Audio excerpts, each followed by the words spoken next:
ഇറാഖിലെ അമേരിക്കൻ കോൺസുലേറ്റിന് നേരെയും ഇസ്രായേൽ ചാരസംഘടനയായ മൊസാദിന്റെ രഹസ്യ കേന്ദ്രത്തിന് നേരെയും സിറിയയിലെ ISIS തീവ്രവാദ സംഘടനയുടെ മിലിറ്ററി ഔട്ട്പോസ്റ്റിന് നേരെയും ഇറാന്റെ മിസൈൽ ആക്രമണങ്ങൾ.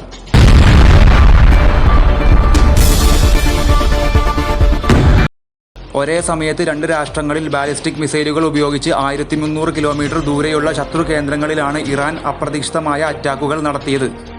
ആക്രമണത്തിൽ മൊസാദ് കേന്ദ്രം പരിപൂർണമായി തകർന്നുപോയി. ഇറാഖിലെ കുർദിസ്ഥാൻ പ്രദേശത്തായിരുന്നു അമേരിക്കയുടെ പിന്തുണയോടെ ഇസ്രായേലിന്റെ രഹസ്യാന്വേഷണ വിഭാഗം ഇറാൻ വിരുദ്ധ പദ്ധതികൾ നടപ്പിലാക്കാൻ കേന്ദ്രമാക്കിയിരുന്നത്. ഇറാന്റെ കർമാൻ പ്രൊവിൻസിൽ നടത്തിയ ഭീകരാക്രമണത്തിൽ തിരിച്ചടിയായി ISIയുടെ സിറിയയിലെ ടെററിസ്റ്റ് സങ്കേതത്തിലും അതിശക്തമായ രീതിയിൽ ഇറാൻ മിസൈൽ ആക്രമണം നടത്തി. ഈയിടെ ഇറാന്റെ സൈനിക തലവനിലൊരാളായ റസ മുസവിയെയും പലസ്തീൻ വിമോചന പ്രസ്ഥാനത്തിന്റെ തലവനിലൊരാളായ സാലെ അൽ അറോറിയെയും ഇസ്രായേൽ വധിച്ചിരുന്നു.